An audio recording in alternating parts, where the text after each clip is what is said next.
چشم ها هنوز دنبال شماره 7 پرتغال میگرده. اشکاش رو هم احتمالاً خواهیم دید.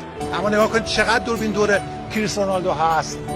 دیگه نمیبینیمش در جام جهانی، دیگه سیوهاشو نخواهیم شنید، دیگه اون شادیه بعد از گلشو در جام‌های جهانی نمیبینیم و دلمون براش تنگ میشه. چه دوستش داشته باشیم، چه عاشقش باشیم، چه خوشمون نیاد ازش. مرسی آقای رونالدو بابت این همه سالی که از بودنت لذت بردی و بالاخره اشکاش جاری خواهد شد، جاش خالی خواهد بود در عرصه رقابت‌های ملی، در جام‌های جهانی. شایسته تقدیره، شایسته تحسینه.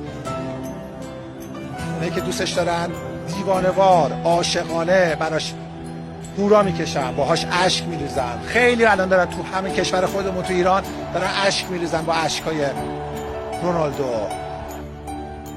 یه دوربین تعقیبش میکنه تا رختکن، تا آخرین پلان ها رو بگیره از رونالدو.